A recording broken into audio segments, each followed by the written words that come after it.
Particularly kids in inner city. It doesn't take much for them to get in trouble. Matter of fact, most kids' trouble is already in their home, called a computer. So, so it don't take much. So me and several other officers, we wanted to do something more on the preventative side because, as I used to tell people, I have a PhD in putting people in jail. I wanted to get a PhD in keeping them from going to jail. Right. And so I was coaching over 20 years, and I just decided at that point that we can use sports to draw these kids in to get the message. Because the game is, for us, is not to build professional athletes, it's to build great citizens. Because once they get in the criminal justice system on the other side, that paperwork follows them the rest of their life. And as you just see here in the state of Florida, people with felony records finally are getting a chance to be able to vote. Yeah. And that's one of those things where it's a double punishment. You commit the crime, you're convicted of the crime, you serve your time, but then once you get out, it's still in front of you. You couldn't vote, you couldn't get certain jobs. So that is a great thing that the state did by allowing folks to get their rights restored. But again, it's just part of that process, and that's what happened. But people don't talk about what happens once you get arrested. So me and some partners, a couple other police officers, we decided that since we're already coaching youth football and we saw that great audience, let's get involved more heavily. So I got involved. I started my own program called Miami Youth Hurricanes, and actually started a program for the police department first called the Miami Pal Jets. And it was funny, didn't get sponsorship from the police department because the chief at that time was a put him in jail kind of person. He wasn't into the crime prevention side. Got a sponsor out of New York, actually, and that's why we came up with the name Jets. You know, it gave me a bit of grief, Miami Jets, you know, but it was a wonderful experience because of the fact that we got a chance to get with the most amount of kids that we ever get a chance to get with. We do little giveaways and stuff, and you'll never get 100 kids, but through youth football, we were getting 200, 300 kids come out and their parents, so we're able to deliver our message. And that's how I got started. And so just continue to push the issue, and I saw the change that was happening. The kids, when they're in our program, are not in trouble. The area that the programs are located, matter of fact, since we were talking about youth programs, being the Pop Warner president, we go from Florida City all the way up to the North Dade. Look at those areas when those football programs are in session. Right? That's where the kids are active. People live, and that's what it's all about. And so, and this is my way of giving back to try to keep kids on the straight and good path. Man, that's great. That's great. Now, okay, you're the president. Yes. Of Miami Greater Miami, South Florida Pop Warner. South Florida Pop Warner. Yes. Okay. Yes. We're very fortunate. 5 football teams and almost 20 girls cheer and dance. Pop Warner not only does cheer, but they do dance, and they do different type of dance, traditional dance and hip hop dance. So girls can get a chance to go to national as well, and we were very fortunate we had that many teams go. And our football teams, we almost had all 6. And the goal is to have 8, because there's 2 divisions in Pop, actually 3 divisions in Pop Warner, but down here we only use 2 divisions. Division 1, which is usually the stronger programs, or the programs have been around a lot longer than Division 2. And so we had 5 teams to qualify, and 4 teams won, and so they'll be going on to nationals, which is at Disney Worldwide World of Sports ESPN Center. Okay, let's speak on one of your teams. Yes, sir. We're gonna go to Goose Rounds. Yes. 115. Yes. AKA the Supreme. The Supreme teams. I love these names. It's sort of comical, but when these teams start naming each other and giving each other names, it sort of gives them a little identity, but it's not anything negative. It's a positive thing. So the Supreme team had to battle throughout our year. As we stated, if you get out of Greater Miami, you make it through our Sean Taylor Classic, you've been challenged. So the Supreme team was challenged. But they play football all over this country, and they found out that even though you won Miami, you still got to do your thing at the Southeast Regional Championship and then at National. So the Supreme team was one of our teams. They went on, they won, and they will be going to National. Yes. Okay, let's speak about Palmetto. Yes. Palmetto Raiders. Palmetto Raiders. Even though they lost. Yes. How they able to still go to National? Basically, throughout the whole country, from Hawaii west all the way up to the east, there's 72 teams that get selected champions. Not like other, not downing any other associations, but Pop Warner, you have to be a champion to go to nationals. But sometimes they take the runner-up as well if there's not enough teams in that weight class. Palmetto's in the what's called the junior varsity weight class at 155. And because Florida and Southeast region is Alabama, Florida, Georgia, and Mississippi, we're very strong. So they know if our champion come, our run up is going to be just as good. So we got the invitation this year because there was one slot open. So they decided to let the Southeast region run up. So yes, even though they lost to the Coy Bulldogs, it's a great game. And it was a revenge game for Coy because last year Palmetto beat them. And Coach Knight tried to warn his kids they were going to come with some revenge, but we're just very fortunate that we got the extra invite. Okay. And, you know, speaking back on the spring team. Yes. Coach Telly. Yes. Did a great job with them kids. Yes. Well, again, as I stated, to get through our grind, our league is a grind. Right. And every week they're going to be challenged. And for them to get the kids, because, you know, most coaches, you start off with a pitcher. And you won't know what that pitcher looked like until you get toward the end of the season. So it could either be a broken vase or it could be a complete, you know, Rembrandt. And his team really lived up to their name at the end. They became into a real team. That whole entire coaching staff really have those kids focused, and you saw it. I mean, you've actually seen it. And particularly in the Sean Taylor Classic where they had the battle, and of course in Southeast region had the battle. And trust me, everybody over the country will be gaming for them and heading for them. But you know, with Coach Telly, he's not new to this. Nope. So, you know, he's been there before, so yeah. He should know it. Yeah, well, one of the great things about experience, especially some of the coaches that are in Pop 1, had a chance to go to Southeast region and national. They know the level of play. I mean, one mistake could cost you that game. You're only going to get so many chances on this level. And so those coaches understand how fine-tuned these kids and how disciplined these kids and how focused they need to be. And when you get a chance to get that experience, because the kids haven't had it, some of the kids haven't had a chance to go, but when a coach get that opportunity, they realize how important it is to fine-tune. And again, and discipline is one of the key things, and of course execution. So I think Telly is taking this experience from the past, and now he has a great chance to bring it on home. All right, let's speak about Goose Rams 130s. Okay. You know, they was counted out. Yes, they were. They was counted out early this year. Yeah, because and they end up coming to the regionals. Yeah, well, you think about it. They beat the #1 team. All right, that was a Razorback. No, actually, the 130 beat the Northwest Boys Club Ducks. But I think they was #1. Yeah, that's right, #1. And what happened? Goose #2 team, which was the Razorbacks, to play the #1. And at our Sean Taylor Classic, the Goose team came back from behind and beat the #1 seed to advance to Southeast region. And again, a great accomplishment because when you're facing a team that only had one tie throughout the year, and they're a pretty strong team, it's going to be one of those kind of games. But again, the kids and the coaching staff proved in that game, even though you're behind on the scoreboard, the game is not over until that all 3 zeros on the clock, and they proved that. And so that's basically what happened in the Sean Taylor was one of our most exciting games. Yeah, that was a great turnaround. Oh yeah. Coach Young. Yes. Which is most people know him by Coach Beavers. Coach Beavers, that's right. Like I told you, these nicknames. What did you think about taking kids from the previous weight class, getting them ready to go up to that next weight class? Sometimes it takes a year. Sometimes it takes a half a season for the kids to click. And those kids really clicked at the right time. You know, at the end of the year they were clicking, and everybody knew it was going to be a good game. But still, #1 felt a little confident. But can't be confident. Yeah, I think they'll be. Oh yeah. That's a young team. So you get years in the same weight class, and so that's a young team. I think they'll come back, and they could be the #1. They could be the 100 team. Well, they will be 100 because they're the classic champions. So they will be 100. Okay, let's speak about Coach Harper. Yes. Okay. Cedric Harper is not only the coach of the Unlimited team for the coaching, he's also the coaching president. He attends our league meetings. He's the commissioner of the sports program. He's been in the league for many, many years. He's been on the championship staff. And the Unlimited class is something that we've been a little bit lacking here in South Florida. Generally, the teams from out west have been winning it, and so we got a chance now to shock them.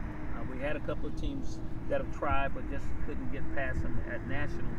But this team that Cedric has put together, they execute well. You saw it at Southeast region. You saw how quick they responded to the ball, and then the precision on offense. So I'm really looking forward to that team. I think that team will go all the way and win it all. Okay. Let me get a little comfortable. Okay, there you go. Okay. Because we're going to talk about Coach Knight. Okay. Our legend. Yes, the legend. Yeah. Coach Knight. Mm-hmm. He's not new to this again. No. He's not new to this. He's been to what, 13? 13. He's won 11. Well, you just have to look at his jacket and see all the national championship patches. Yeah. He's not new to it. If anybody can bounce back from a loss, it's Coach Knight. Let's take you back to the South. The Sean Taylor Classic. He lost to the Overtown Tornadoes, the #1 seed during the regular season, at home. At home. In front of a high school crowd. At home. So he had a chance to play them at the Sean Taylor Classic without a starting quarterback. Right. And they were able to pull that game off. So his character as a coach, his character as a person, it goes without question, and his ability to adapt and make the proper adjustment go without question. You don't win 12-13 Sean Taylor Classic and that many national championships that he's won if you don't know what you're doing. So he's a legend in this game. Greater Miami South Florida Pop Warner is extremely honored to have a person like him who not only deals with kids at the high school level, but gives back so much to the kids that he deals with on the youth level. And it shows, because a lot of his kids have gone on great things, and he's a person of character, and we're very, very honored to have him part of our association, and it's a family way. Right, and Bulldogs. Yes. The team he beat last year. Yes, and was losing to them last year. Same setup as last year. He was losing to them at the Southeast region, came back to beat them. But again, we know the revenge is a great motivator. So that team sat back for a whole year and waited. Both teams moved up, because we know last year Knight won it at the 130, which is our Pee Wee weight class, and this year he's in the junior varsity weight class. That Akoi team is a team he sent home last year. So they moved up as well. So they were waiting. And they had a good game plan. They had some great players, but I still would say if Knight get a second chance at him, it's a different ballgame. Yeah, it's hard to beat him twice. Oh yes, it's hard. It's hard to beat anybody twice, but definitely hard to beat Knight twice. So. Okay, with this interview today, we spoke a lot about football. Yes. One thing we cannot do is leave them cheerleaders out. No, if we don't speak about our cheerleaders, then of course my phone is going to blow up. And our head cheerleader commissioner is called the League Cheer and Dance Commissioner, Ms. George Brumby. Has been around for many, many wonderful years. She does a great job preparing the girls just like we prepare the boys. The difference with the girls is it's more pressure on them than the boys. And most people go, well, why? Well, they only have 2 minutes and 35 seconds to get a routine flawless. But boys get a whole hour to get together. You can be losing and still come back. But them girls have to be perfect in everything that they do, from dance, from cheer, and they only have 2 minutes to get it right. So when our girls compete against everyone and that time clock, there's so many little things, like we call them penalties in football. I mean, if a bow falls off, if someone has a different hairstyle than a particular kid, it's a lot of rules that those girls have to follow that boys don't even think about.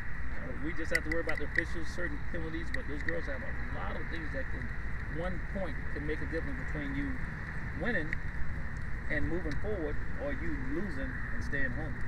And so we have 14 teams that are advancing with cheer and dance going to nationals. So now they're going to compete against girls all over the whole country. And when you haven't seen competition until you see that cheer competition, they go at it. They really go at it. I really think it's great what I want to do, especially with the Disney. Yes. Now I'm gonna ask you something. Okay. That everybody want to know. Everybody wants to know. Why is it so expensive for the teams to travel up there? Well, unfortunately, you're on Disney property. The teams are required to stay on Disney property. They can't stay as a rule because of the fact that the partnership that Pop Warner National has with Disney and ESPN, part of the camaraderie, all these kids have to be within the Disney properties.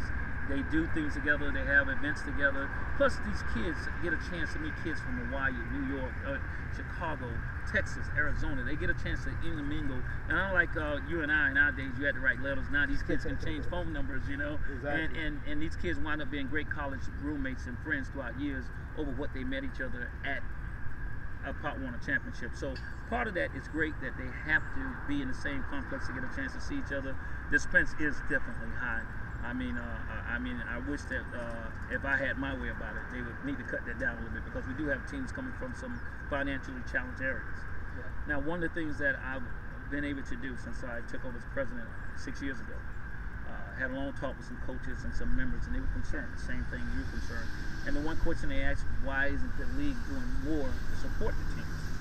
So after a 2-hour conversation with a coach, one of our championship coaches, and matter of fact, another coach that was with him who's gone to championship, I asked him on a very, very minimal amount of money, what could you do to get a football team up to national for a whole week? And he told me roughly costing about $8,500. That's them scaling it down.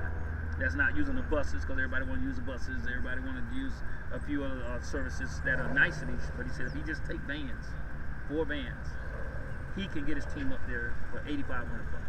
And I asked him that if we could meet you halfway. He said if you can meet me halfway, then yes, it's a lot easier for me to raise $4,000 in a 2-week period than it is to try to raise $8,000. So as a president, I vow from day one that we will meet these teams with half of that cost. So since I became the president, and it's historic, but since I became the president, every year our travel teams, football get $4,500, and our cheer, depending on their size, get from $1,000 to $1,500 to offset that cost. Because cheer only has to stay 1 day. Football teams minimum have to stay 3 days. But it's just so convenient to just let them stay the whole week, because you win a game and drive back, and that could wear you out. So as a league, we give each team, and nobody else does this around the country. Nobody. And especially not the local leagues. They don't support those teams, because we have them asking us how we're doing it. But nobody else around the country, even in Pop Warner, no one does what we do for supporting our teams that represent us. They represent us. Yes, that shirt may say something on the front, but at the end of the day, they're all a part of Greater Miami. Right. So I am honored to write those checks to those teams, because at the end of the day, they win, the league wins. And in our March winter meeting, all of the leagues from the Southeast region is at the winter meeting. And then the Southeast region present a trophy to the league for the teams that won the most amount of championships. And so for Greater Miami, we hadn't been stopped. We win the most amount of championships. Okay, listen. You know, you spoke on about giving back. Yes. Okay, Big Hurt TV. Yes. It was a way for them to give back. Yes. You know, they take their time out and everything. Yes. To give back by reporting every game. Yes. And making sure everybody able to see that. Yes. Like, exposure for Pop Warner. Yes. And speaking about Big Hurt and Pop Warner, how can we become partners? Well, after what I saw this year, the only thing that's going to stop us is us not sitting down and agreeing, because we do have so many people want to come in and they want to do their 10-minute shot or 5-minute shot, and then we never see them again. So we're sort of reluctant, because we want, if you're going to cover us, covers. Right. Covers. Give the folks a chance to see what is happening here in Pop Warner. No one honors academic achievement. And if you guys remember, at our biggest game, show and tell, we honored our kids who have 96 grade point average or higher, and gave away a $1,000 scholarship to the top boy and top girl, 500 each. And people need to see that. People need to see it's not about building football player or cheerleaders. We're about building good citizens. And these kids from this experience get a chance to actually get a positive thing started toward being a great citizen. So if what I've seen Big Hurt do this year, by not only covering our babies, they cover the big boys as well. Right. And as you stated, made it open so that the coaches can contact you and say, hey, I need to see some footage. Not run and you can't find them anymore. One of the other things, you guys traveled. You guys went to the Southeast region, went up to Orlando to cover our teams. I can't get a lot of the other media to want to travel. Right. You know, they're just local and can't get them to follow the teams. And then while you guys were there, you gave the people a chance to see what was going on, because as I'm sending out text messages, letting folks know the score, people were responding back, oh, we're watching it. And I'm going, how? But Big Hurt TV, and we appreciate you. I really believe that the only thing that can stop us is for some reason we can't come to an agreement, and I don't think that's going to be a problem, because here we are on this beautiful South Florida day out here talking, and I'm very impressed with what you do. And again, I do know that we have some similarities within certain members of your program with what they do by giving back. Right. So I think we can make this work. Hey, that's no problem. It's easy work. Okay, all right. Well, we're gonna make it easy for you. Okay. We're gonna give you all the access you need.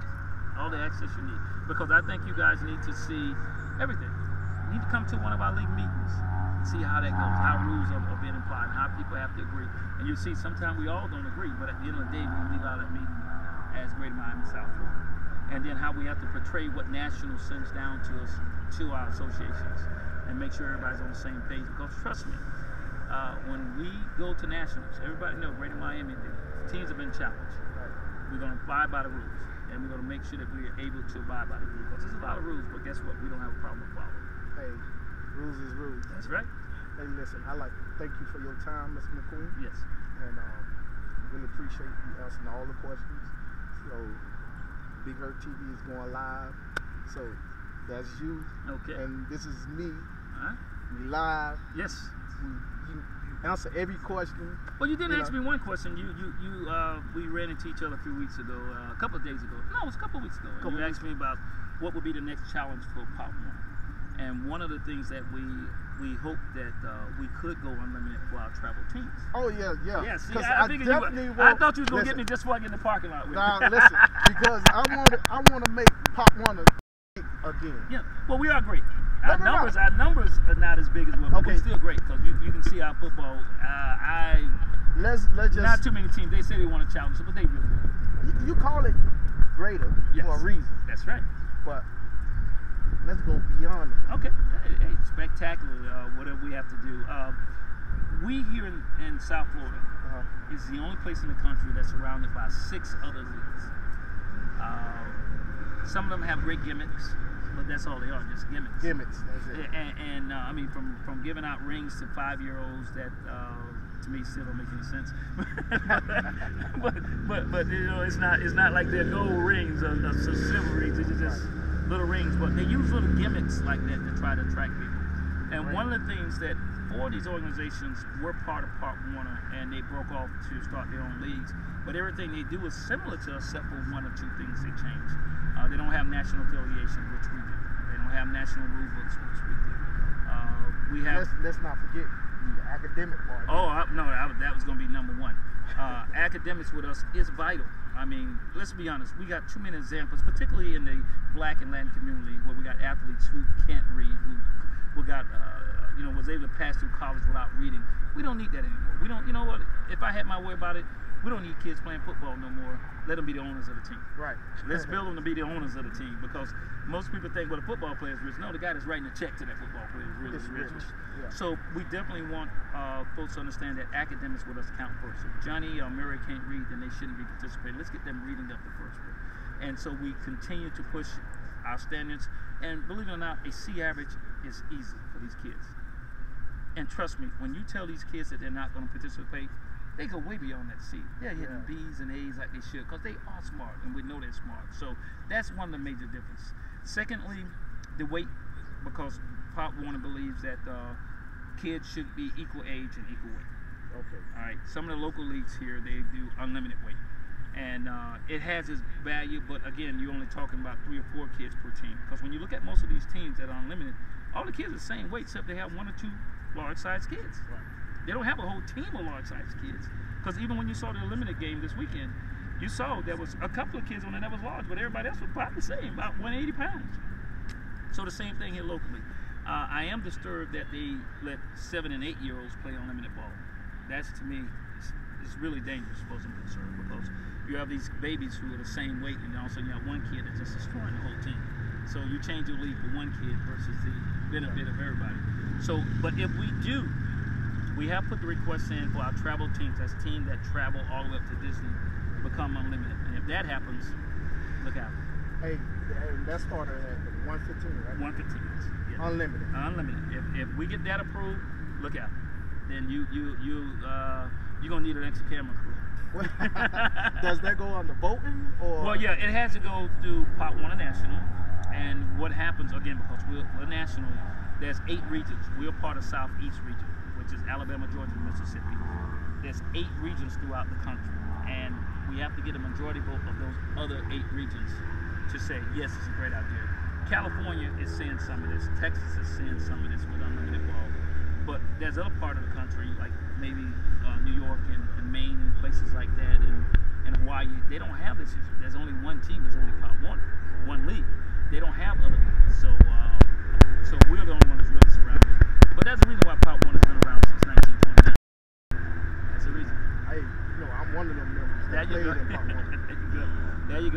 absolutely. And most people don't really know the history. Pop Warner was started by business folks in the police department getting together to come up with ideas to stop youth crime. Because there was high school football and college football, but there was nothing for the youth to do.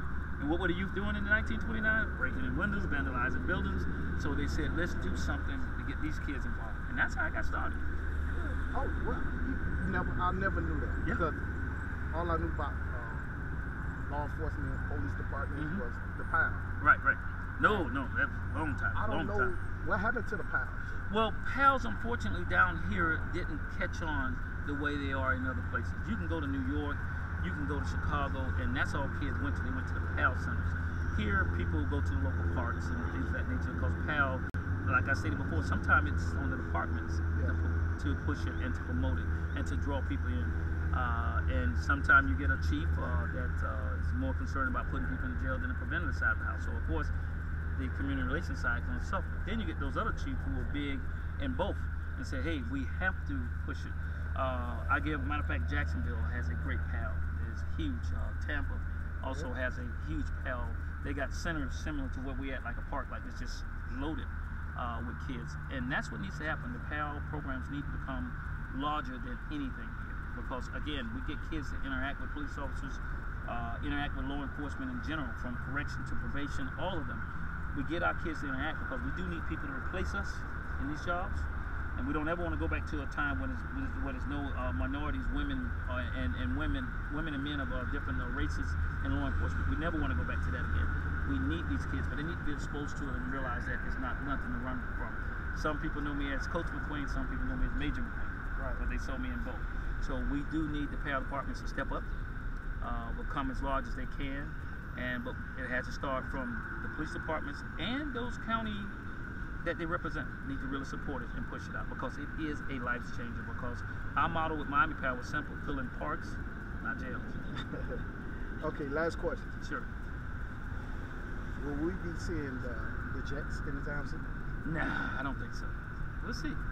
Okay. Let's see. But you're definitely gonna see the Miami Hurricanes. Oh, okay, with the Hurricanes. Yeah. See, the Jets is part of that other league.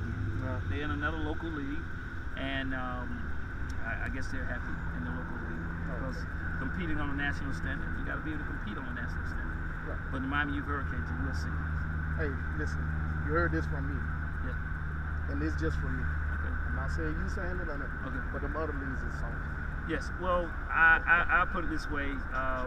They all claim they want to play us. They all claim they want to be with us. Right. And as soon as you approach them, say, come on in. Then they come up with 1,000 excuses. You have a league not too far from here where they dominate every year. They kill people every year. And when we ask them, well, come on down and challenge a Pop Warner team, then they come up with 1,000 excuses. We had one team came in for 1 year, and they were the champ of that league.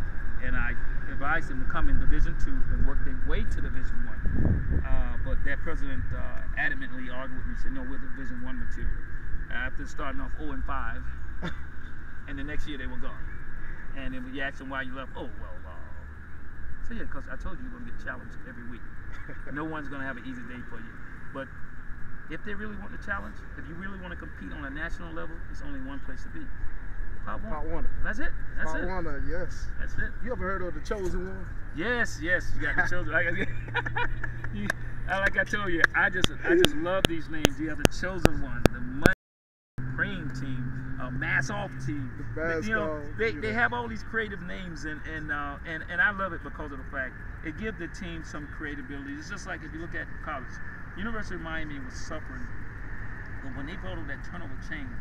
Oh man! Did it catch fire? It brought excitement. Everybody wants to do it except for Florida State. We got to talk about Florida State people about that turnover book bag. Book bag? Where did you get that from? Protecting Dora. I don't know.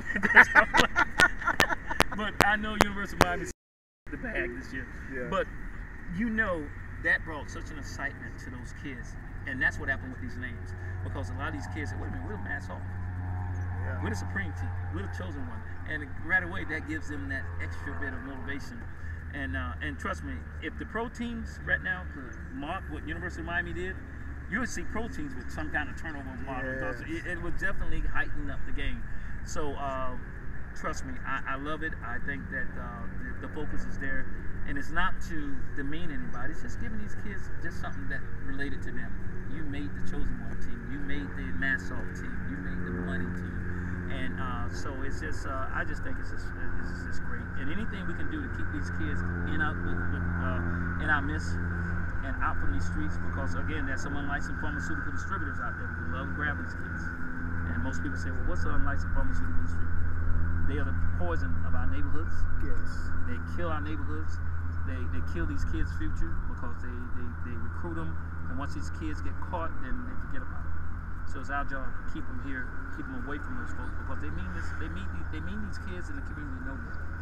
Exactly. And so that's what our job is. And so we have to give special names of teams to draw them in. Let's do it. Let's do it. And I like to give a thanks to Florida City Commissioner. Yes, Kurt Dewberry. A person who's been around for a long time. He's on our executive board. Kirk is a wealth of information because of his knowledge. National championship winning coach. So trust me, he's been on both sides of that. He knows what it is to win it and knows what it is to lose it. But every year he's going to come. He's going to prepare a team. And the work that they're doing down there, because that team is with the city of Florida City. They really help keep that team financially secured as best they can. But it is a community thing, and that's why they're so successful, because the cities, and if I can encourage any city, any county, take these teams, look at them. That's the reason why some of these programs have been around for 20 years, 15 years. They're not fly-by-night programs, because we have a lot of teams that pop up today and then they're going tomorrow. But you look at these Pop Warner teams, you look at the Coastie with Cedric Hoff, been around 40 years. Wow. Liberty City, 29 years. Palmetto, all these teams got 20 years. Look at Clarence Moss down at Palmetto, been in Pop Warner, just was honored this year as one of our Hall of Famers, over 30 years. 30 years of giving back to the community. And we just need these commissioners and elected officials and mayors look at this and see what value that these programs are bringing. I was going to start from the bottom. Yes. With Kurt. Yes. And work my way up. Yes. Like Mr. Demps. Yes, Demps has been around a long time, and again, a former executive board member. Again, giving back to the community. He does anti-violence marches. The people in Goose know him for his work that he did down there, and that's what we try to tell folks. It's not just football and cheer. Look at the other work that these folks who are involved in these programs are doing. How many youth programs are involved in anti-marching against violence and stuff of that nature? Let's stay in Part 1. I haven't heard about it. Me neither. And once again, Commissioner Moss. Yes, legend. And also he's my vice president. Yep. I lean on him heavily for things that I don't know, or if I have something that I want to try that may be a little controversial, and I ask him, hey, have you seen this before? And he can dig back into his memory bank of history, which is great to have somebody like that near me, and he's very honest with me, and that's what I really appreciate, because he'll let me know, yeah, that's a great idea, it's not a good idea, but it's not personal. Right. He's going to explain to me why, and that's why we have such a good working relationship. My previous vice president, as you know, was Kenny Wilcox. Unfortunately passed away. 41 years at Boys and Girls Club. Wow. 18 years within Pop Warner. And what a great man. And when we lost him suddenly, it was just a no-brainer to ask Clarence to fill his spot, and then Clarence filled his spot, and now he's running for the vice president. So I think we lost one legend, but we also gained another one as well. Yeah, and I'd like to give a big shout out to Biggs. Yeah. Biggs serves as one of our auxiliary members. She's not a voted-in member, but she does a lot of work. Most people think she's a voted-in member. She's not. She served at the will of the president, me. But her knowledge of Pop Warner goes without question, because she's been around a long time. She's down with the Richmond program, but also served as a helper with the league. So you'll see her running around at Southeast Region. You'll see her running around at our championship games, and has a wealth of knowledge and not afraid to give it out. Well, I'd like to thank you once again. No problem. Mr. McQueen, a.k.a. Can I call you Craig? You can call me Craig. Well, I'm Block. All right, Block. You got it. You can call me. Well, we're going to build this relationship, so like I said, my friends call me Craig. Okay. All right. As y'all can see, it's Big Hurt TV with Mr. McQueen and Blockhead. Yes, sir. We out, y'all. Thank you. All right. Good job, man.